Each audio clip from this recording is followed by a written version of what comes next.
welcome to the Rose System. My name is Sarah, and today we are talking about my journey of acceptance from my perspective as the host of this system.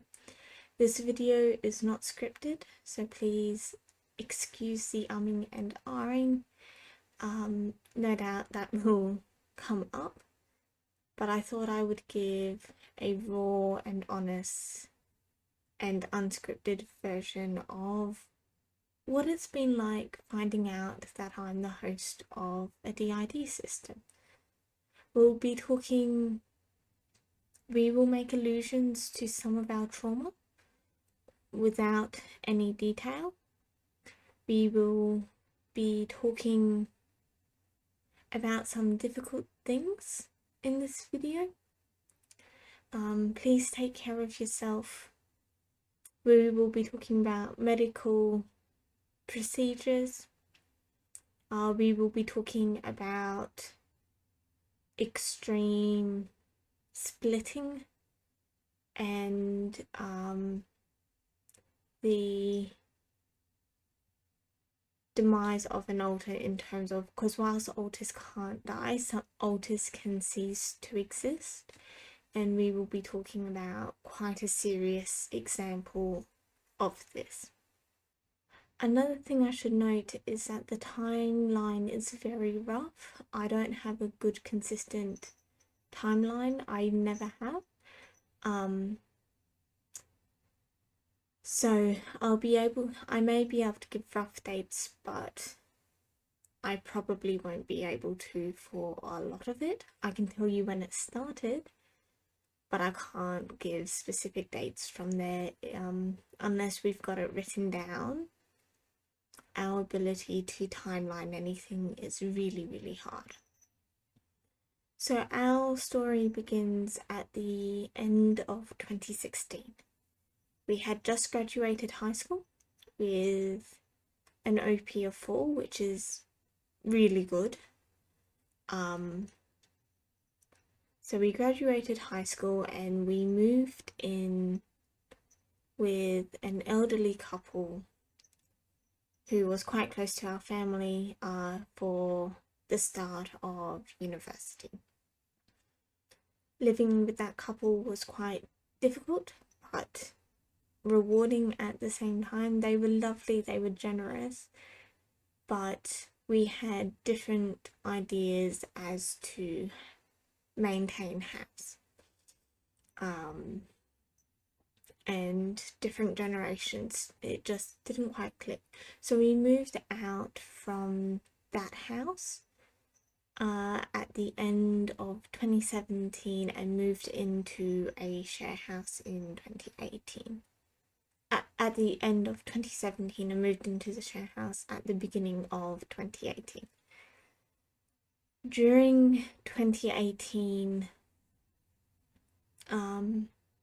we started to show serious signs of anxiety and depression, and I started showing signs of having PTSD. At this point in time, I thought maybe it was a singular event happening at some point in childhood relatively early on, but otherwise fine. I believed myself to be a well-adjusted, capable, and quite high-achieving young adult.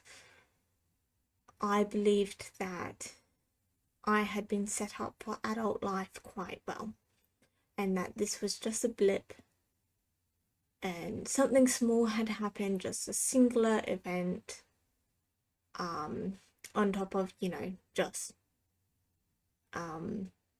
I thought that maybe I knew about a couple of traumatic things from my childhood. I knew about a quite serious car crash and I knew about a quite serious bike accident, and I thought this was just one more thing that wasn't super serious. And I thought that I would process it and it would go away. It didn't go away. we had an interaction with a young man, and the PTSD symptoms started showing up in excess. We weren't getting through a week, we weren't getting through a day without something causing us to experience quite a severe flashback. In towards the end of 2019, we started dating someone. It was a relationship that was not healthy. It did traumatize us further. And after a few months of dating him, he called it off because he did not see the relationship progressing from there. We were quite grateful he called it off because we were stuck in a place where we couldn't defend ourselves, and that's just the way it was. So that relationship re-traumatized us, and I started experiencing flashbacks from dating this particular person, but I didn't realize just how severe it was.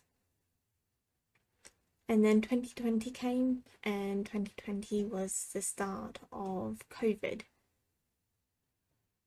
And my mental health deteriorated. I was living with a different group of people who weren't particularly healthy for me. And in therapy, I started to uncover the others in my system. I came across Mist, and I came across little m and little a, and I thought that was it. I thought that that was the extent of the personalities. I did research into dissociation and came across DID as a disorder, and through further research I came across OSDD as a disorder as well. And I went back to my therapist and said, look, I need to know what I have. I need to know what I'm experiencing. And she went away and did her own research, and she came back with OSDD as an informal diagnosis. Buddy, what are you doing? Excuse me. Okay, so she gave us OSDD as an informal diagnosis. And I was like, great. I don't have DID, I don't have the amnesia needed for DID. I'm, all things considered, I'm healthy. There's only 4 of us. My trauma stopped when I was 7. I didn't experience trauma from that point onwards. Great. I can deal with this. I can deal with life of being a system of 4 where they weren't needed for later in life, and so they just went into dormancy, and it was a-okay. And it's just coming up now because of that initial interaction that caused our PTSD symptoms to become unlocked. That's okay. That I can deal with. But it didn't stop there.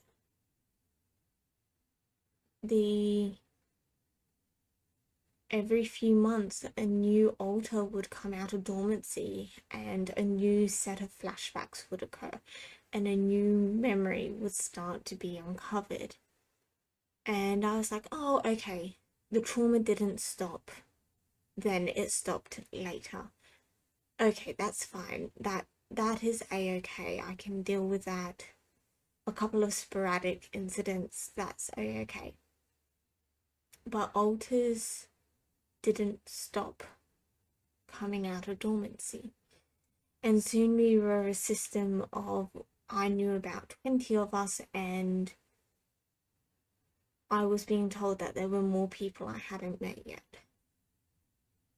And the horror was just growing. But alters coming out of dormancy was happening at a rate that I had time to process before the next alter came out of dormancy. So as soon as I came to terms with one of the situations that caused one of the alters to form, I became aware of it. As soon as I had come to terms with that, a new alter would come and I would start the cycle all over again. And we grew from 20 to about 40. And I was going, okay, I'm needing a formal diagnosis here. And so my psychologist and I sat down and I filled out various paperwork. I filled out various forms, various scales, and all this kind of stuff. And when she handed me the results, it came back as DID. I met the amnesia threshold for DID. I didn't think I had amnesia, but looking back at it from now to what I believed back then, my amnesia was covering my amnesia. My amnesia was working in a way that made it seem like I didn't have it, when in fact I did. And our system kept growing. And with the system growing, I became aware of new trauma. And as I became aware of new trauma, my world would break just a little bit more.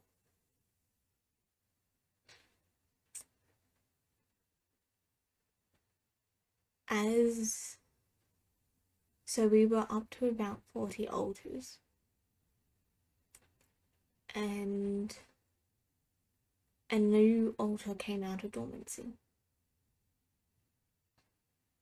And this alter dealt with a part of life in the middle years of primary school. And she said something that upset me. She was a part of a team. She worked in a team of 5. And she and those alters that were a part of that team dealt with this specific area of life. She informed us that there were other teams for other areas of life. So I became aware of the fact that we had a team for church, we had a team for home, we had a team for school, we had a team for sport. Any activity that we had a dedicated team for it, and that team had about 5 alters. And I did a rough calculation, a really quick calculation, and across the various traumatic seasons of my life and the situations in each of those traumatic seasons, and we had an estimate of 120 alters.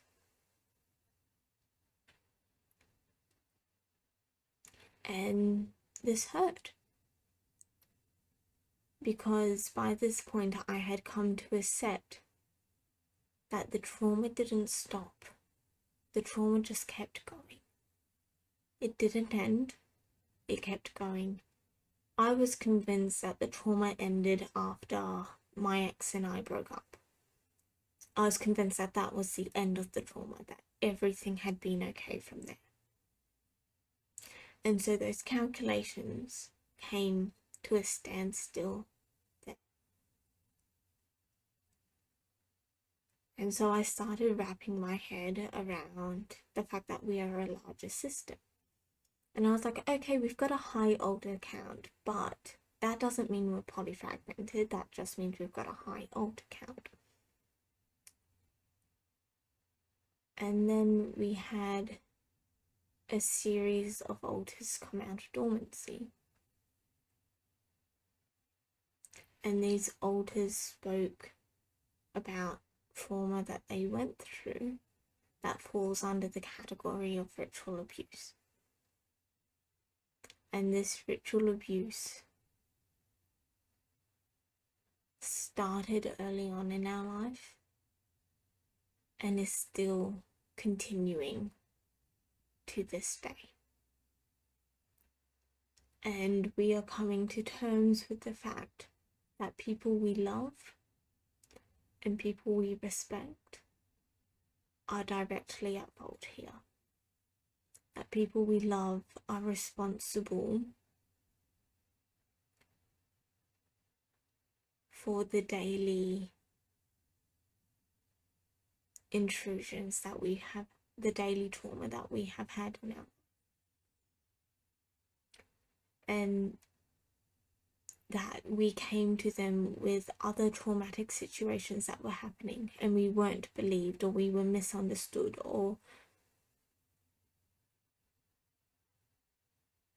but we disclosed our trauma, and this trauma was not believed, it was not accepted, and we were left to be in the traumatic situation. And so it really was that we were fighting on all fronts. There was not an area in our life that was not impacted by trauma. There was not an area in our life that wasn't tainted by something.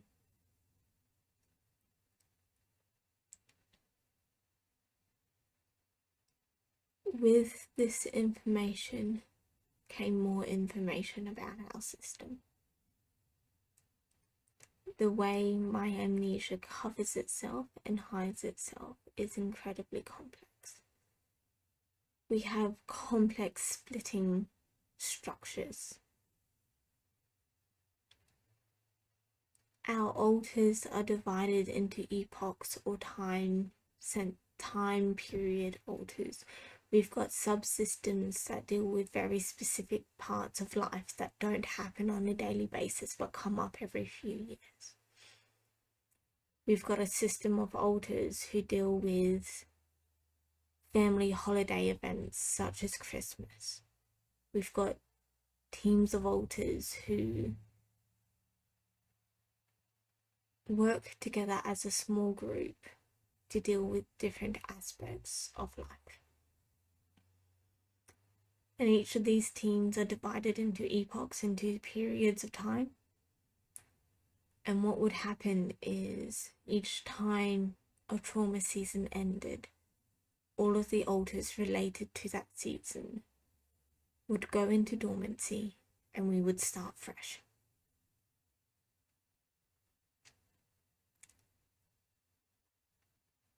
I do not remember life from before the age of 7. I found out that this is because I am not the original host. The original host was a girl.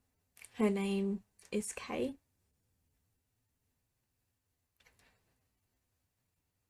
Kay, for a lack of better language, died. Alters can't die in the traditional sense of the word, but Kay has ceased to exist. We found out what happened a little bit later. We had, when we were about 5 or 6, we were in the hands of an abuser, and our relationship with that abuser took a very specific form. After that trauma season ended, the alters related to that trauma season went into dormancy, and a new trauma season started. And one of the alters from the previous trauma season came out of dormancy and warned Kay because we were entering into a very similar traumatic situation. And by warning Kay, this alter inadvertently triggered the falling down of the amnesia barrier. And Kay became aware of the trauma that she had been through up until that point. She didn't know she had been through any trauma, but she became aware of it because this alter spoke up. We don't blame this alter. This alter was doing what she could to protect us. We were just a child. We were 7 or 8.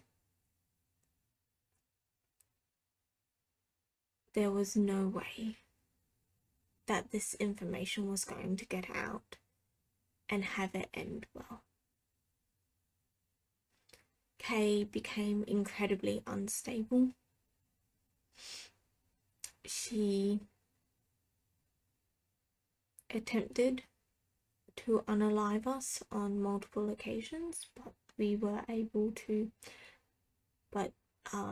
Seb, our gatekeeper, was able to prevent any of those attempts from actually causing any harm, and so it went unnoticed.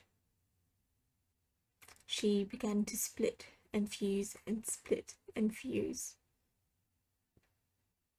and in the end she split into so many fragments, a fragment for each situation, each event that she became aware of. And all of those fragments went into dormancy. So we were in need of a host. I was taken out of my role and I was put into the position of being a host. I was given access to basic memories needed to process her, and those memories pretty much only included basic previous information. I don't have memories from before the age of 7 because I didn't exist before the age of 7. The memories I have from beyond that, from before that, are not actually my memories. They are stories I've been told so that I can pretend that I was there. Alongside putting me in the position of host, an amnesia barrier was placed around me so that I would never become aware of the trauma, so that I would never experience the splitting that Kay experienced. We never thought we would be safe, and so we never thought that our DID would ever be uncovered. And so an amnesia barrier was put up around me to prevent me from ever knowing what happened.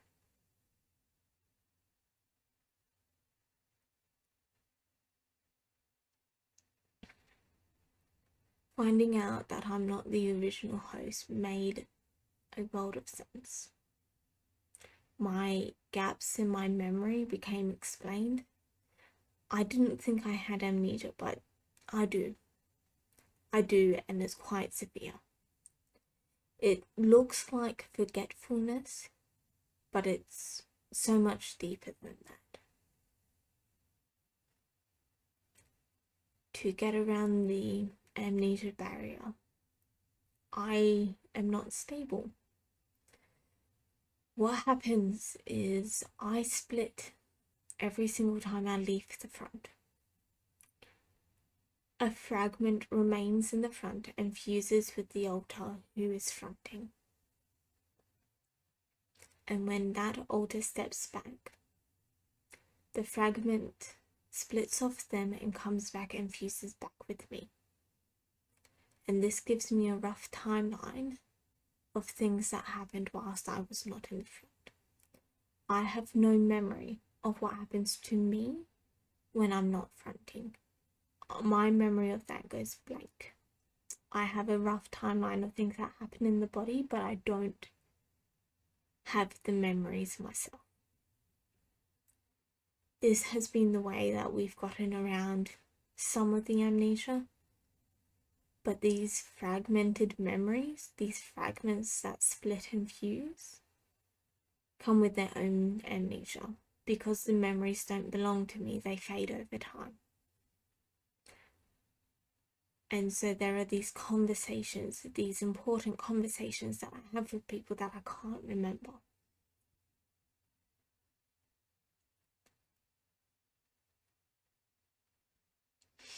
We are looking at a system of about 500 alters based upon the way that we split and we fuse.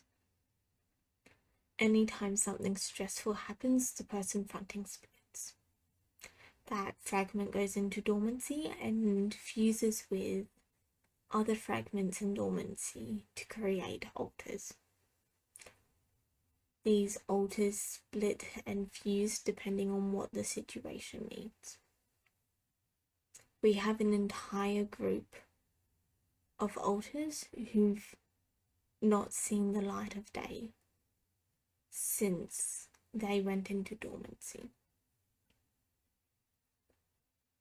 Because that information that they hold is what caused our original host to cease to exist.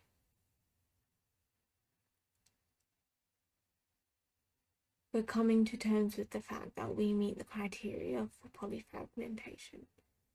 We're coming to terms with the fact that we have been through ritual abuse and ritualistic abuse. There is a slight difference between them.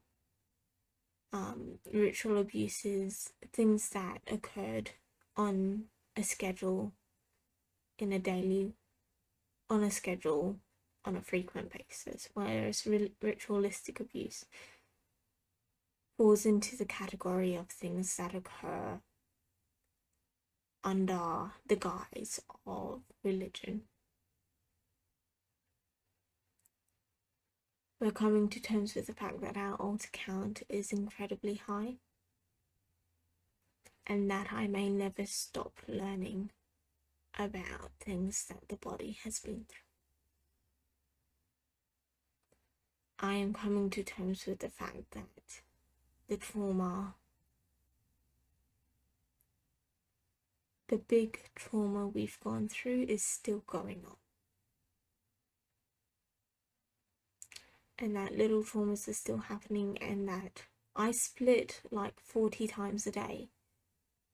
And sometimes those fragments will fuse back in, but sometimes they don't. I split at the drop of a hairpin. And I don't always get those fragments back.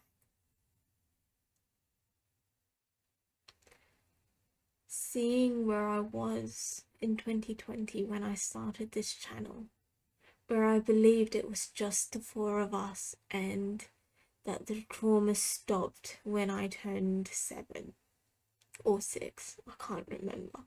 I thought the trauma stopped young. But to find out that the trauma is still going on.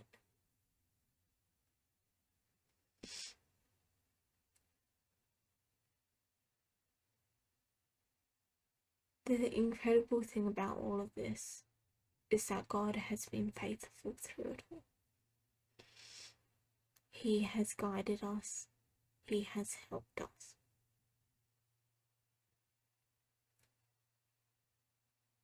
He has been revealing things in his own time, where I can process it, where he helps me to process it, where I try to come back to a place of forgiveness. And then the new one starts, and new information comes out, and the process starts again. They say that God doesn't give you more than you can handle. I hate that saying. It's false. God gives you more than you can handle on your own, so that you learn to rely on Him.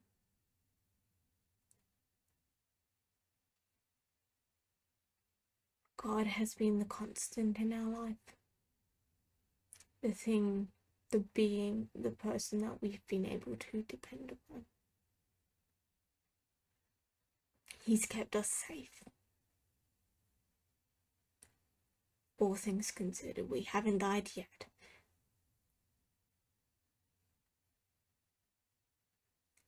He's kept us safe.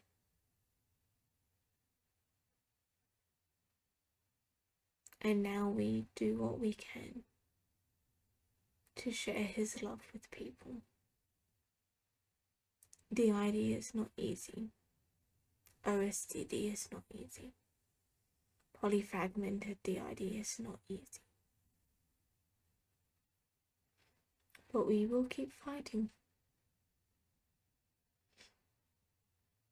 We will keep learning about the things we've gone through. And we will keep giving it.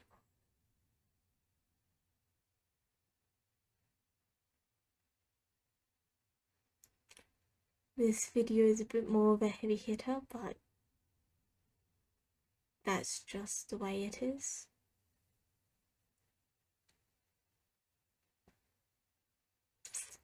We hope that in sharing our story, you will feel less alone in it.